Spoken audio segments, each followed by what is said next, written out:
రైతులు మీరు చెప్పిన మాయ మాటలు నమ్మారు, కానీ మేము ఇంత ఓపెన్గా ఒక స్వచ్ఛమైన పరిపాలన అందించి ప్రతి ఒక్కరిని ఆదుకున్నాం, పార్టీలకు అతీతంగా ఆదుకున్నాం, కులాలకు అతీతంగా ఆదుకున్నాం అన్న పరిపాలనని మర్చిపోయారు.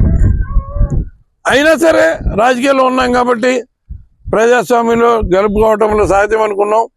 ఇంక మళ్ళీ ప్రజల పక్షాన రైతుల పక్షాన నిలబడి ఇవాళ మళ్ళీ రైతులకు ఏదో రకంగా ఉపశమనం కలిగించేలాగా ఒత్తిడి తీసుకురావాలని మేము కూడా మన ప్రయత్నం చేస్తా ఉన్నాం. మరి ఇటువంటి పరిస్థితులు జరుగుతూ ఉంటే ఇక్కడ ఉన్న ప్రజాప్రతినిధి గాలికి వదిలేసాడు, మా దగ్గర డబ్బులు లేవు, ప్రభుత్వం దగ్గర డబ్బులు లేవని చేతులు ఎత్తేసి, ప్రభుత్వం ఏమో అసెంబ్లీ జరుగుతుండగా ఇంత ఉపద్రవం వస్తే దీనికి సంబంధించిన ఒక హామీని, అష్యూరెన్స్ని అసెంబ్లీలో ప్రకటించకుండా రైతులకు ఇన్పుట్ సబ్సిడీ ఈ నెలలోనే రిలీజ్ చేస్తామనో లేదా ఆగస్టులో రిలీజ్ చేస్తామనో చెప్పకుండా, రైతులకు విత్తనాలు ఇస్తామని చెప్పకుండా, ఇన్సూరెన్స్ నష్టాన్ని అందిస్తామని చెప్పకుండా, గత ప్రభుత్వం వాళ్ళ అధికారంలో ఉన్నప్పుడు ఇచ్చిన బాండ్లకు సంబంధించి ఎప్పటిలోగా ఆ బాండ్లు రియలైజేషన్లకి తీసుకొస్తారు, ఎప్పటిలోగా ఆ బాండ్లకు సంబంధించిన డబ్బులు చెల్లిస్తారని చెప్పకుండా పారిపోయే ప్రయత్నం చేస్తా ఉన్నారు. అక్కడ ఎమ్మెల్యే కౌన్సిల్లో మరి ఈ పథకాలన్నీ వాళ్ళు ఇచ్చిన సూపర్ 6 హామీలన్నీ కూడా ఎగ్గొట్టేసినట్టుగా చూద్దాం, వచ్చే సంవత్సరానికి ఎలా ఉంటుందో చూద్దామని తప్పించుకునే పరిస్థితికి వెళ్తా ఉన్నారు. విద్యార్థులకి ఇవ్వాల్సిన ఫీజు రీయింబర్స్మెంట్ వాయిదా పెండింగ్ ఉంది, వాళ్ళు అల్లలాడిపోతా ఉన్నారు. సర్టిఫికెట్లు రాక మళ్ళీ నెక్స్ట్ క్లాస్లోకి వెళ్ళలేక, రైతు భరోసా మీద పెట్టుబడి సాయం మే నెలలో అందవలసి ఉంది, అది ఇంతవరకు అందలేదు. అమ్మఒడి పథకానికి సంబంధించి అందించవలసింది, అది చేతులు ఎత్తేసారు. ఎంతమంది పిల్లలు ఉంటే అంతమందికి నీకు 15, నీకు 15, నీకు 15, తల్లికి నీకు 18, నీకు 18, నీకు 18 అని మరి ఏదో ఎలాగా తప్పుడు ప్రచారం చేశారన్నది ప్రజలు గమనిస్తారు. ఇవాళ అసలు ఇవ్వాల్సిన అమ్మఒడి ఒకటి కూడా ఇవ్వకుండా ఎగ్గొట్టేసే ప్రయత్నం చేస్తూ ఉన్నారు. ఇది వసతి దీవెనకి సంబంధించి 10,000 రూపాయలు రావాల్సి ఉంది స్టూడెంట్కి, అవి రిలీజ్ చేయలేదు. అన్నీ ఏదైతే ప్రభుత్వం ద్వారా జరగవలసిన ఈ నోటిఫికేషన్ వచ్చి ఈ కోడ్ ఆఫ్ కండక్ట్ ఉండటం వల్ల ఇవ్వకుండా ఆగినాయి. దాని డబ్బులన్నీ కూడా ప్రభుత్వం రెడీగా పెట్టి ఉంచింది. మీరు వచ్చేటప్పటికి 7,500 కోట్లు ఖజానాలో డబ్బులు నిల్వ పెట్టింది. మీరు దిగిపోయినాటికి 100 కోట్లు ఉన్నాయి, మేము దిగిపోయినాటికి 7,500 కోట్లు అక్కడ పెట్టారు. దీనికి సంబంధించిన డబ్బులన్నీ ఈ పథకాలకు సంబంధించిన డబ్బులు ఇవ్వటం కోసం. అయినా సరే మీరు ఆ డబ్బులన్నీ ఏం చేస్తున్నారో తెలీదు. ఇప్పటికీ 9,000 కోట్లు మీరు అప్పు తీసుకొచ్చారు. ఏదో పొడి చేసామని ఢిల్లీ ప్రభుత్వం అంతా మా చేతుల్లో మా గరగడలాడిపోతుందని మీరు చెప్తున్నా కానీ ఇవాళ బీహారు ఆంధ్ర రాష్ట్రం మీద కేంద్ర ప్రభుత్వం ఆధారపడి ఉందన్నది అందరికీ తెలిసిన విషయమే. బీహారు దగ్గర 25-30 కోట్ల రూపాయలు సాయంగా పొందింది, గ్రాంట్గా పొందింది.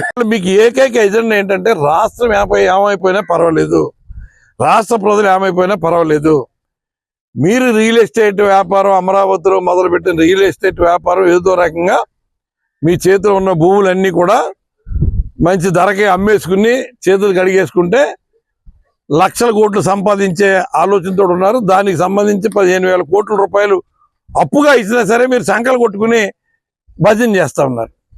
మీకు ఏదైనా రాష్ట్రం మీద అభిమానం ఉన్నా, లేకపోతే పోలవరం ప్రాజెక్ట్ మీద అభిమానం ఉన్నా, ఎక్కడ పోలవరం ప్రాజెక్టు గురించి బడ్జెట్లో ఎక్కడ ప్రస్తావన లేదు.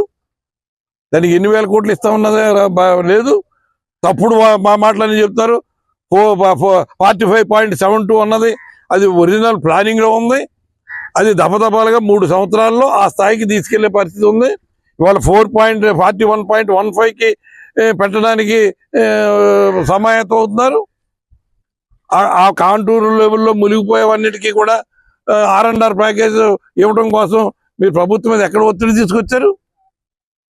ఏమీ జరగకుండా కేవలం మీరు రియల్ ఎస్టేట్ వ్యాపారం అమరావతికి సంబంధించి అది కూడా 15,000 రూపాయలు అప్పుగా ఇస్తే ప్రపంచ బ్యాంక్, వరల్డ్ బ్యాంక్ నుంచి దాన్ని మీరు సంకలు కొట్టుకుని ప్రభుత్వం, కేంద్ర ప్రభుత్వం నుంచి డబ్బులు తీసుకొచ్చామని సంకలు కొట్టుకున్నారంటే మీలో ఏమీ మార్పు రాలేదు. ప్రజలు మళ్ళీ ఓట్లేసి గెలిపించినా కూడా మీలో కనువిప్పు కలగలేదు.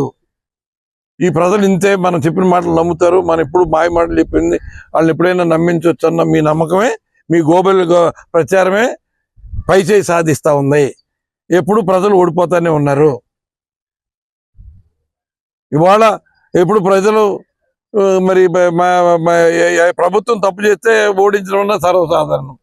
ఇవాళ ఒక ప్రజానురంజకంగా ప్రజలందరికీ న్యాయం చేసే విధంగా పరిపాలించిన ప్రభుత్వాన్ని, నాయకుడిని మీరు ఓడించారు, ప్రజలు ఓడించారు.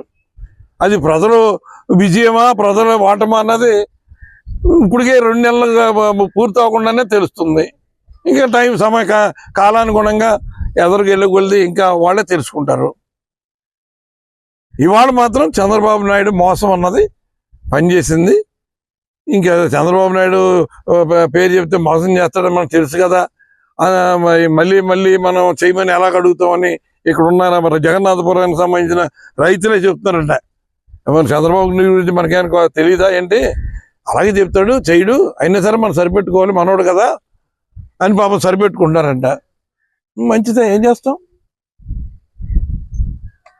అంటే ఏదైనా కష్టం వచ్చినా నష్టం వచ్చినా ఆదుకునేది ఆవిడ రాజశేఖర రెడ్డి గారు, ఇవాళ రాజశేఖర రెడ్డి గారు కొడుకు ఆదుకుంటాం, వాళ్ళకే బాధ్యత. కానీ చంద్రబాబు నాయుడికి లేదన్నది వాళ్ళు తేల్చేస్తున్నారు. మరి అటువంటి పరిస్థితుల్లో మరి వాళ్ళ ఏం ఆశించి మనకి ప్రభుత్వాన్ని గెలిపించారు, కూటమిని గెలిపించారు. ఈ కూటమిలో ఉన్న మరి అభ్యర్థి పవన్ కళ్యాణ్ ఎన్ని కౌరులు చెప్పాడు, ఎన్ని మాటలు చెప్పాడు. మరి మాట్లాడితే వాళ్ళ రైతులు నష్టపోయారు, ఇంత ఇబ్బంది పడుతూ ఉన్నారు. ఎక్కడైనా వచ్చి పర్యటన చేసి చూసి రైతుని ఆదుకునే కార్యక్రమం చేశాడా? ఎన్నెన్ని మాటలు అనేవాడు, ఎన్నెన్ని మాటలు చెప్పాడు ఆయన. ఇవాళ మంచి హోదాలో, ఉప ముఖ్యమంత్రి హోదాలో ఉన్నాడు, ముఖ్యమంత్రిని కంట్రోల్ చేసే పరిస్థితికి ఉన్నాడు. మరి వాళ్ళ అతను చేయవలసిన పని చేయాలి కదా, రైతులను ఆదుకోవాలి కదా, ప్రజలు కష్టాలు ఉన్నప్పుడు ఆదుకునే పరిస్థితికి రావాలి కదా. ఎంతసేపు చంద్రబాబు నాయుడు చేసే తప్పులన్నింటినీ కూడా సమర్థించడానికి చంద్రబాబు నాయుడు ఏం ఆలోచించాలా, మనం సమర్థించాలి అనే మాటలు అసెంబ్లీ వేదికగా మాట్లాడుతూ ఉన్నాడంటే ఆయనకి ప్రజల మీద మరి ఏ రకమైన అభిమానం ఉంది, ఏ రకమైన ప్రేమాభిమానాలు ఉన్నాయి? నష్టపోయిన రైతును ఆదుకోవడానికి ఆయన ఏం ఆలోచన చేస్తున్నాడు? పవన్ కళ్యాణ్ ఆలోచించాలి ఇవన్నీ. ఇవాళ కూటమిలో ఉన్నారు బీజేపీ కానీ ఇంకోళ్ళు కానీ. అంటే ప్రజల్ని మోసం చేయడానికే మీరు కూటమి కట్టారన్నది తేటతెల్లంగా మీరు బాహాటంగానే చెప్తున్నారు. మేము కూటమి కడితేనే కానీ ప్రజలు మా అబద్ధాలు నమ్మరు అనుకున్నారు. మీరు కూటమి కట్టి ప్రజల్ని అబద్ధాలతో నమ్మించారు, ఇవాళ మోసం చేశారు. మేము మోసం చేస్తాను మీకు ముందే తెలుసు కదా అని ఎదురు దెబ్బలాడే పరిస్థితికి వచ్చారు మీరు. నిన్న కౌన్సిల్లో చెప్పిన మాట విన్న తర్వాత కాబోయే ముఖ్యమంత్రి అనుకుంటా చంద్రబాబు నాయుడు డ్రీమ్ ఏంటంటే కొడుకుని ముఖ్యమంత్రి చేయాలని. పవన్ కళ్యాణ్ ఏం చేస్తాడో మరి, వంతపాడి ముఖ్యమంత్రి చేస్తాడో మరి. అటు ఆ ముఖ్యమంత్రిగా ఆ క్యాండిడేటే నిన్న కౌన్సిల్ వేదికగా మేము మీ ఇచ్చిన హామీలన్నీ ఇప్పుడు నెరవేర్చడానికి ఇప్పుడు మాకు ఖాళీ లేదు, ఆలోచించే సమయం లేదు, వచ్చే సంవత్సరానికి చూద్దాం, అప్పుడు పరిస్థితి ఎలా ఉంటుందో చూసి ఆ పరిస్థితి బట్టి అప్పుడు ఆలోచిద్దామని చెప్తున్నాడు.